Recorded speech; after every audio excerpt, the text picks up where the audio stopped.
por la introducción, Enrique, y muchas gracias, Ana. De verdad no creo efectivamente que haya un exponente mejor en el mercado de Barcelona para analizar cómo evoluciona el sector y las tendencias, tanto desde el punto de vista de propietario como de ocupante, que está un poco más relacionado con el FM. Entonces, pues entrar un poco en materia, hace pocas semanas estábamos pues analizando los datos del cierre de trimestre que suelen circular las consultoras y demás, y pues a mí sí que me llamaba la atención en general en el mercado, pero en Barcelona, la ambiciosa cifra que se estaba dando de nuevo stock de oficinas, tanto por edificios reformados como de nueva planta, como aquí en el 22 arroba. Entonces, bueno, ¿tú crees que se trata de un crecimiento sostenible teniendo en cuenta ese retroceso que hay en la absorción de metros cuadrados por parte de las corporaciones? Y para ir un poco más allá, ¿tú consideras o ves que puede haber corporaciones que se están realmente reduciendo espacio aprovechándose del trabajo flexible y los nuevos métodos de trabajo? Bueno, Julián, primero de todo, gracias. Gracias también a Enrique Carrero y a todo el equipo de la asociación. De verdad que estoy muy contenta y muy agradecida por vuestra invitación. Tengo además aquí compañeros del equipo de Facility Management y bueno, me siento parte absoluta de vuestra familia. Bueno, en relación a tu pregunta, Julián, me parece, esa es la pregunta en la que me voy a entretener un poquito más porque yo creo que has tocado puntos muy interesantes, no solamente de lo que está pasando en Barcelona de manera específica, sino en términos generales, pues todo el riesgo que tiene ahora mismo o esas dudas que planean encima de las oficinas. Bueno, vamos a situarnos. El negocio inmobiliario es muy complejo, sobre todo, y esto no lo verbalizamos suficientemente, porque tiene un ciclo de producción muy largo. ¿Qué sucede? Prepandemia, la tasa de disponibilidad en toda Barcelona era de un 4% y en 22 arroba de un 3%. Esto datos del año 2019. En ese momento, el actor inmobiliario concluye, lógicamente, que hacen falta oficinas. Porque nosotros como asesores nos encontrábamos que demandas a partir de 3.000 metros cuadrados es que prácticamente no les podíamos ofrecer nada. Se sitúa ahí además una situación que vivimos de muchos forward purchase, forward funding, de muchos prelettings, un ritmo de prelettings muy activo, porque al no haber producto disponible, el usuario se comprometía a producto futuro. Y en todo este caldo de cultivo nos ponemos a producir edificios de oficinas. Pero ¿qué sucede? Lo que comentaba, ¿no? Como mínimo son 2 años, 2 años y medio, esto suponiendo que todo vaya como la seda, si encima hay tramitación urbanística, pues el ciclo se puede alargar muchísimo más y entregamos un montón de edificios de oficinas muy bien conceptualizados, muy bien definidos para la demanda que se había tomado prepandemia, pero por el camino sucede una pandemia mundial, una guerra en Europa, una situación de inflación generalizada, una situación de tipos de interés a la alza en la que aún estamos, que seguimos en una situación que no hay estabilidad todavía, y una situación económica más fría y de mayor prudencia. Con lo que coincide una situación fatídica que es de mucha entrega de producto en un momento en que la demanda está muy átona, está muy débil. Entonces, esto hace pues, de que estos porcentajes que estábamos hablando pasen, que en Barcelona estamos ahora mismo en una tasa de disponibilidad del 10% y en 22 arroba del 20% y subiendo. ¿Tenemos que estar preocupados? Bueno, yo creo que tenemos que estar ocupados. Y voy a desmenuzar un poquito la demanda y luego te contestaré esta reflexión un poco más general que creo que pasará con las oficinas. La demanda en Barcelona tiene la siguiente particularidad. Para empezar, la más recurrente son pymes, que ocupan entre 500 y 1.500 metros cuadrados, que están muy internacionalizadas normalmente, y estas siguen contratando. ¿Dónde sentimos una cierta ralentización? Pues sobre todo cuando el órgano de decisión está fuera de España. Ahí sí que muchas veces, y además es muy frustrante para nuestra profesión, porque hacemos toda la labor de enseñar el mercado, de hacer una criba de edificios, de seleccionar un edificio, se da luz verde en el Comité Español y nos encontramos con un semáforo rojo Identificado, me siento arriba. en esta situación. Sí, sí. Entonces, de todos modos, en este sentido, yo soy optimista, porque si el equipo local, que es el que tiene mejor cogido el pulso del negocio, porque es el que le ve la cara al cliente suyo cada día y está dispuesto a atarse a un espacio de trabajo, normalmente por 5 años con 3 de obligado cumplimiento, esto es lo que realmente a mí me da el pulso adecuado. Entonces, creo que puede ser coyuntural, que estos semáforos rojos se irán desvaneciendo a medida que los negocios pues vayan haciendo su función. Y una reflexión más también positiva. Estamos observando desde finales de marzo la implantación en Barcelona de empresas internacionales que no estaban, con lo cual sería absorción neta. Y en cuanto a tu reflexión general, bueno, qué duda cabe que las oficinas están en una situación pues todavía de impasse, no sabemos cuál va a ser realmente la situación de estabilidad, pero sí que es probable que algunas empresas, no todas, pero algunas empresas sí que decidan en su nueva búsqueda reducir algo de espacio. Yo creo que ahí también tenemos que aportar datos, ser muy transparentes, entender por qué se toman esas decisiones y también entender que muchas veces, esto lo hemos vivido los que llevamos muchos años en el mercado, hay leyes del péndulo, ¿no? Y que a lo mejor se reducirá metros, luego algunas empresas se arrepentirán porque en realidad lo que quieren es que vengan más la gente a sus espacios comunes, como no los tendrán se desesperarán, entonces bueno, tenemos que ir viendo, yo ahí creo que tenemos que ser muy cautos, muy rigurosos, analizar y entender las motivaciones porque nuestra obligación, los que estamos en el sector, es tratar de que las empresas trabajen de la mejor manera posible y esto seguramente será una solución diferente para cada sector, para cada negocio, para cada cultura. Fenomenal, Ana. Pues nada, considerando un poco el peso que históricamente ha tenido en Savis toda la parte de arquitectura y diseño, el gran número de operaciones que asesoráis y demás, yo creo que hay poca gente más que pueda hablar tanto de la tendencia que realmente está viendo en el mercado, ¿vale? Entonces, por apuntalar un poco por donde me quiero llevar la pregunta, leía recientemente un caso en el que Merlin en Madrid, en un edificio que está reformando, estaba abriendo terrazas en plantas intermedias, ganando edificabilidad, dotando los edificios de más amenities en plantas bajas, cosas pensando fuera de la caja, como diríamos, traduciendo el anglicismo, ¿vale? ¿Tú crees que son puntuales, son actuaciones puntuales o de verdad crees que estamos yendo hacia una reinvención, rethinking de todos estos conceptos? Pues mira, este caso que traes a colación de Merlin me parece muy interesante porque ilustra muy bien una tendencia que estamos observando. A ver, y voy a destacar 2 aspectos. El primero es el que es una rehabilitación. Y yo creo, además dabas antes un dato para Barcelona, que es cierto que estamos asistiendo a muchísimas rehabilitaciones de edificios y oficinas en centro ciudad, y creo para empezar que esto lo tenemos que celebrar enormemente. Primero como discurso de ciudad, porque el centro ciudad, una ciudad dinámica, una ciudad atractiva, una ciudad capaz de atraer talento, tiene que tener actividad económica en el centro. Y las ciudades que tienen mucho atractivo turístico corren el riesgo de que ese centro sea fagocitado en exclusiva para todo lo relacionado con el turismo y el visitante. Entonces, tenemos que reivindicar que es bueno que haya oficinas en el centro de ciudad, porque esto también genera un tipo de comercio de proximidad, de que al mediodía, al menos yo, me voy a la tintorería, me hago los bajos, hago una compra para la cena de casa y aprecio que haya este comercio alrededor de mi edificio. Y esto es lo que hace que las ciudades sean ciudades interesantes de verdad, incluso para el turista, porque el turista cuando se ve solamente rodeado de turistas y rodeado de hoteles, pierde el interés. Entonces, bueno, rehabilitaciones en centro ciudad yo creo que es algo que debemos llevar por bandera, que debemos potenciarlo muchísimo como discurso de ciudad, como decía, y luego también porque la demanda, es verdad que, por ejemplo, zonas de nuevo desarrollo como es esta, que cada vez los menos porque ya 23 años ya cada vez es más consolidado, ¿no? Pero la demanda, sobre todo recientemente, aprecia mucho el retorno a centro ciudad. O sea, está muy, muy vinculado realmente con el requerimiento de la demanda.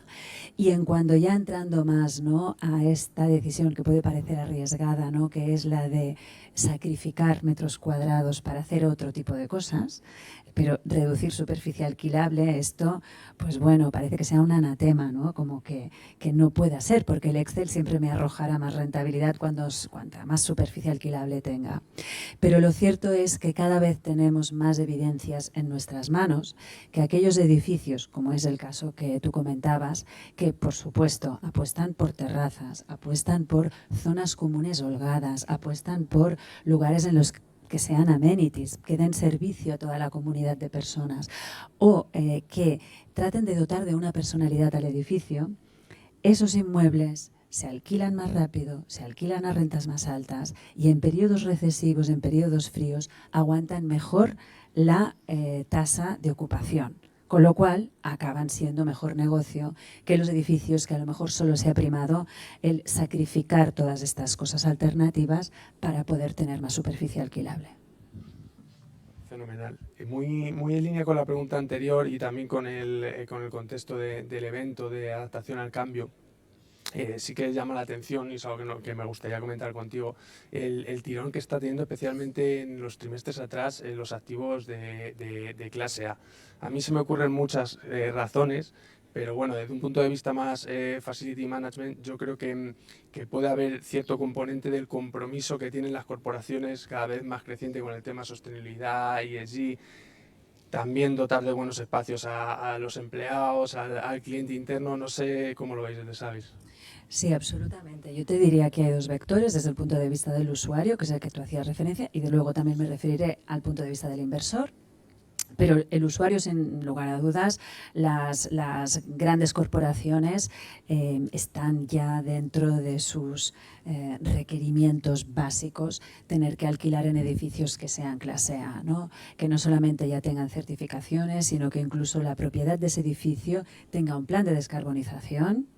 Y cada vez miran más cuán dependientes es ese edificio de la energía fósil, etcétera, etcétera, ¿no? Esto es nuestro día a día, lo vemos constantemente. Y luego, como comentaba, por parte de vista del inversor también observamos que cuanto más sofisticado es el inversor, más exigente es en la tipología de edificios en el que invierte. Y en cuanto aterriza, ya no solo se ocupa estamos viendo de lo que respecta a la propiedad, sino que también trata cada vez más de educar al usuario, ¿no? Porque 1/3 de las emisiones dependen del usuario de ese edificio aproximadamente. Entonces, también en un momento dado educar lo digo entre comillas y con todo el respeto, ¿no? Al usuario, pero hacerle ser consciente de que en pleno invierno a las 5:30 de la mañana no tiene por qué estar caldeado todo, o si lo quiere tener caldeado, todo esto, la repercusión que tiene, no ya en coste, porque a lo mejor se lo puede permitir ese usuario, sino en términos de sostenibilidad, pues bueno, pienso que son argumentos que cada vez los veremos más. Fenomenal. Pues yo creo que un poco en el contexto de que nos encontramos hoy en la sede de NTT recién inaugurada, 22 creo que merece la pena entrar en detalle sobre todo lo que está conllevando este distrito. Como iniciativa nace en el 2000, hace 23 años, como decías, impulsado por el ayuntamiento directamente para transformar su entorno más industrial en una zona de innovación tecnológica. ¿Qué podemos esperar del 22 en los años que están por venir? Bueno, qué bonita esta pregunta y voy a compartir algo personal. O sea, yo he acabado en el sector inmobiliario porque me encontré así con 22 cuando acababa de nacer, ¿no? Yo fui 6 años auditora financiera y los 2 últimos años audité una promotora, la Yetana, que era la que construía Torre Akbar. Y en aquel momento empezaba a sonar 22 pero había ese único edificio identificable. Y la verdad es que el inmobiliario lo que tiene de bonito es que es emocional, ¿no? Que es una inversión que la puedes pisar, que la puedes admirar, que bueno, ¿no? Esta parte más seductora que tiene el inmobiliario, y es cuando entré de analista de inversiones en Aguirre Newman, porque auditábamos a Aguirre Newman además desde KPMG. Entonces, yo me he formado profesionalmente en las calles de 22 y a mí me emociona muchísimo, pero muchísimo, recordar cómo era y ver cómo es. y os diré que durante una época vivíamos mal que hubiesen manzanas con edificios maravillosos como puede ser este, que es un ejemplo de arquitectura buena, edificio clase A, usuario triple A, etcétera, con la convivencia de pues un bar que era como de barrio. No sé, me acuerdo de Razmataz. Cuando pasaba un inversor alemán decíamos, bueno, tápale, que no vea que es Razmataz.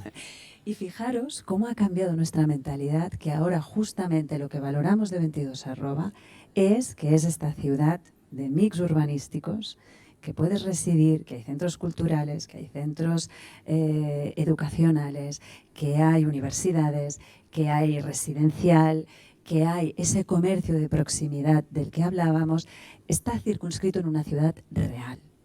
Y en estos 23 años, durante una época, se estilaba mucho el parque de oficinas perfecto, ¿no? Al estilo anglosajón, pero que en realidad se ha demostrado que aquello es una burbuja y que ahora en pandemia muchos de ellos ni siquiera han recuperado la vida. 22 la gracia que tiene es justamente que está tejido urbanísticamente de una manera que tiene un atractivo inmenso y que el urbanismo moderno ha demostrado que es lo que da calidad de vida, ¿no? Que tú puedas caminar resolviendo todos los aspectos de tu vida día a día, ¿no? Ir al médico, ir a trabajar, ir a tu casa, comprar, hacer algún acto cultural, recoger al cole a tus hijos. Esto se puede hacer aquí. Entonces, ¿qué le falta a 22 Hombre, ¿cuál es el próximo paso? A ver, el próximo paso es el que hemos comentado al principio de todo, ¿no? Tenemos que reducir esta tasa de disponibilidad porque es muy llamativa. Y un fondo internacional, cuando ve estas tasas de disponibilidad, se inhibe de invertir. Cuando yo creo que esto, bueno, por lo que comentaba, ¿no? Esto es ciudad, esto sí, indefectiblemente, ¿no? Pero yo creo que ahora nos tenemos que ocupar de esto, ¿no? De explicar bien el distrito, de seguir atrayendo demanda, pero lo que le queda, mira, y también diría una cosa, ¿no? 22 nace con vocación de ser un distrito de innovación. Que esto significa que no solamente hay empresas, sino que hay toda una serie de factores, que son todos estos que he mencionado, pero sobre todo os diría centros de transferencia de conocimiento y universidades, que es lo que, junto con el mundo empresarial, genera unas dinámicas en las que la innovación y la creatividad se da de manera más natural y de una manera más eficiente. Y este circuito todavía no está bien aprovechado del todo. No lo hemos sabido poner todavía al máximo de potencial, porque aunque estamos cerca, no acaba de haber los canales de comunicación.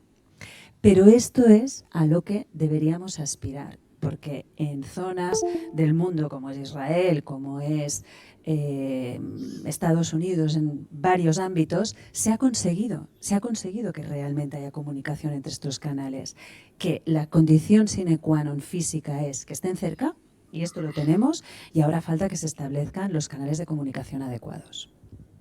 Muy bien, Ana. Yo que sabes que consumo todo lo que publicas en redes, YouTube y demás, sé que eres muy fan de la arquitectura. Esta pregunta quizás no es la más sencilla, pero también conoces muchos edificios del 22 lo has visto nacer, como tú decías, y a mí sí que me da la curiosidad de saber, también luego para que desde el FM podamos analizar esa parte de explotación del activo. ¿Tú crees que los promotores en este distrito están teniendo ya en cuenta esa diferenciación en el usuario, ese concepto tecnológico e innovación en el diseño de los propios edificios? Es decir, este edificio de NTT es diferente a uno que podemos encontrar en una otra parte de Business District Center o otra zona de Barcelona. Pues mira, como estamos en Petit Comité, voy a decir algo un poco políticamente incorrecto. Voy a hablar muy sinceramente. A ver, el usuario prototípico de 22 que muchas veces son empresas tecnológicas, son empresas relacionadas con el mundo de la creatividad, luego hay muchas otras, pero de estas hay muchas. Cuando vienen a nuestra oficina, que estamos en un edificio maravilloso, en la Diagonal, nos dicen, yo no quiero esto, yo quiero un edificio especial. Y dices, a ver, ¿a qué te refieres? Sí, alguna antigua fábrica rehabilitada, chimenea de obra vista. Ojalá pudiéramos ofrecer esto, ojalá. Pero ellos de entrada estos perfiles buscan edificios con mucha personalidad, con resonancias que les conecten a la historia de este entorno, y me parece muy interesante, está muy bien planteado. Y lo que digo, es ahí la parte políticamente incorrecta, es que creo que desgraciadamente todavía no estamos atendiendo bien a esta demanda que es exigente, no solamente en un nivel de arquitectura alto, sino diferencial, especial y conectado con el barrio y con la historia de 22 arroba.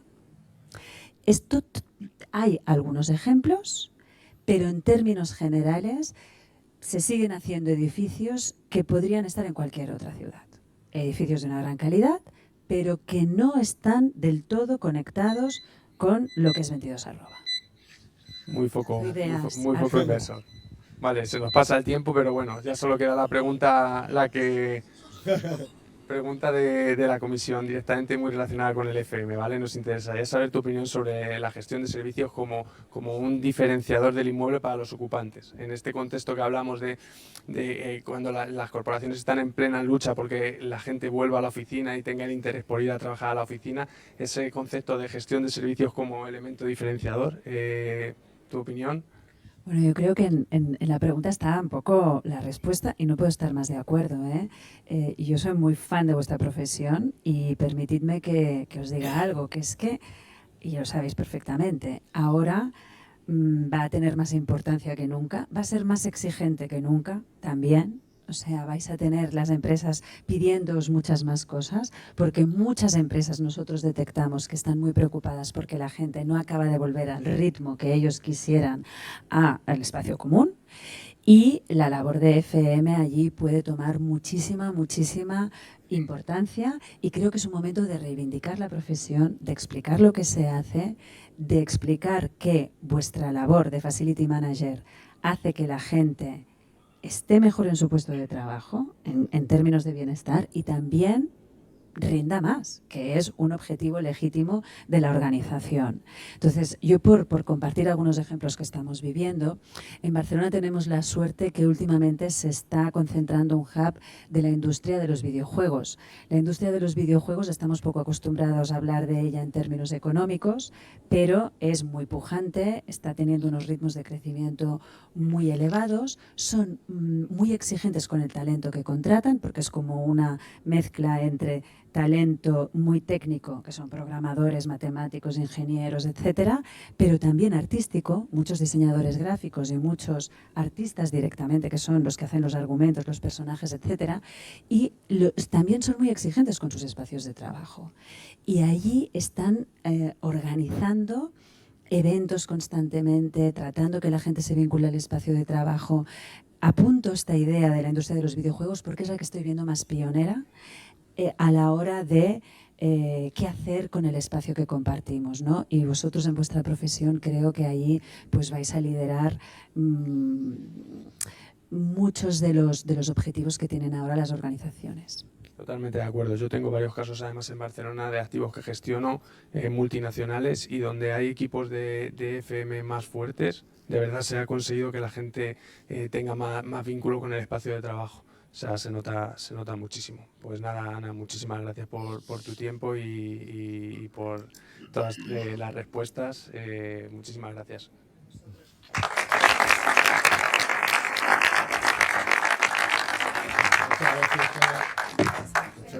Una foto, Enrique. Sí, no sé si alguien tiene alguna pregunta.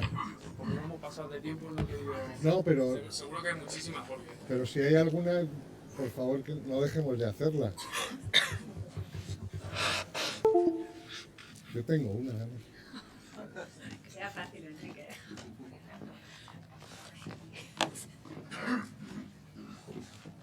A ver, es que yo no puedo dejarte ir y después de oírte además hablar sobre lo importante que es en los ámbitos en desarrollo concebirlos bien, dotarles de los accesos adecuados, las comunicaciones, tal. Y claro, mi pregunta es, en Barcelona, ¿por qué zonas apuestas? O sea, no hay mucho en desarrollo, pero hay algunas que son muy interesantes y las veremos en los próximos años, y quizás nos puedes arrojar algo de luz al respecto. Sí, a ver,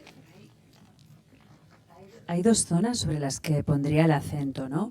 Una es todo el futuro desarrollo en torno a la Sagrera, a la futura estación de tren, y que podríamos atarlo con Bonpastó, que hay varias manzanas por desarrollar, incluso con las 3 chimeneas de San Adrià. O sea, haría toda esta zona, que son 3 zonas en realidad, pero toda esta zona tiene un potencial urbanístico, inmobiliario, económico y en términos de generar oportunidades y calidad de vida para la gente que vive en esa zona de la ciudad, que ha estado muy olvidada históricamente. Y luego la otra zona es hacia el mar, en el polo opuesto, en la Marina del Prat Vermell, que es una historia también de una zona industrial que se ha planificado eminentemente como residencial, que ha estado años sin desarrollarse porque el urbanismo tenía sus particularidades, y a un promotor pues le cuesta acometer una promoción teniendo la sensación que perderá dinero. Si el urbanismo no te invita a que tengas la probabilidad de ganar dinero, pues ya nadie lo desarrolla, pero ahora ya por fin se está desarrollando porque el mercado ya permite que se pueda hacer allí. Yo señalaría estas 2 zonas, pero quiero acabar respondiendo tu pregunta, que el gran reto de nuestra ciudad es tejer mejor urbanísticamente lo que sería la Barcelona real, que la Barcelona real es área metropolitana e incluso región metropolitana. Y digo que es la Barcelona real porque los urbanistas entienden que es un único núcleo urbano cuando un porcentaje muy relevante de la población se desplaza prácticamente a diario a un centro, que esto es lo que sucede yendo pues de Vilanova, todo el Vallès hasta Mataró, y el centro sería lógicamente Barcelona. Entonces ahí lo que nos falta es una buena movilidad pública, que a día de hoy no la tenemos, que son un tren de cercanías que funciona adecuadamente, y luego estructurar políticas que permitan que el problema de la vivienda en Barcelona no sea solo del Ayuntamiento de Barcelona, sino que se integre de una manera mucho más amplia. Y voy a acabar diciendo que en esta ciudad tenemos la suerte de que el padre del urbanismo moderno, Ildefons Cerdà, pues actuó y nos transformó la ciudad con el Eixample, generando muchas oportunidades y mucha calidad de vida a gente que vivía muy mal en el casco antiguo. Y yo estoy segura que si Ildefons Cerdà estuviese vivo a día de hoy, ya estaría planificando urbanísticamente toda esta zona como un segundo gran Eixample. Genial. Oye, muchísimas Muchas gracias a todos. Clarificador.